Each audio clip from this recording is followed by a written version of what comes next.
இந்த கிரீன் கான்கிரீட்டுக்கு நன்மைகள் மட்டுமில்ல, தீமைகளும் இருக்கின்றன. இதில் முக்கியமான தீமைகள் என்று சொல்வது இதன் டென்சைல் ஸ்ட்ரெங்க். நாம் முன்பே குறிப்பிட்டது போல கம்ப்ரசிவ் ஸ்ட்ரெங்த்திலும் சரி, பிளெக்சிபிள் ஸ்ட்ரெங்த்திலும் சரி.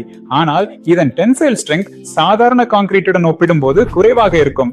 அதைவிட மோசமாக இருக்கும் இந்த கிரீன் கான்கிரீட்டின் டென்சைல் ஸ்ட்ரெங்த்தின் செயல்திறன். அது இதன் ஒரு தீமைகா? அடுத்து, நாம் இயற்கையாக இப்போது செய்யும் முறையில செலவு அதிகமா இருக்கு. இந்த செலவு அதிகமாக இருப்பதை எதிர்காலத்துல நாம் எப்படி சேமிக்க முடியும் என்றால், இந்த செலவை நாம் சேமிக்க முடியும் என்பது கார்பன் கிரெடிட் என்ற ஒரு கருத்து வந்தால்தான் இது சேமிக்க முடியும். இப்போது உள்ள முறையில இது நமக்கு ஒரு குறைபாடாகவே இருக்கிறது. பொதுவான காங்கிரீட்டோட ஒப்பிடும்போது இதில் தண்ணீர் உறிஞ்சும் தன்மை கொஞ்சம் அதிகமாக இருக்கிறது. நாம் இந்த கிரீன் கான்கிரீட் பயன்படுத்தும் போது தண்ணீர் உறிஞ்சும் தன்மை கொஞ்சம் அதிகமாக இருக்கிறது. அடுத்து, ஆயுள் காலமும் மற்ற கான்கிரீட்டுடன் ஒப்பிடும்போது இந்த கிரீன் கான்கிரீட்டுக்கு கொஞ்சம் குறைவாகத்தான் வருகிறது. அப்படி என்றால் இப்படிப்பட்ட குறைபாடுகள் இதில் இருக்கின்றன.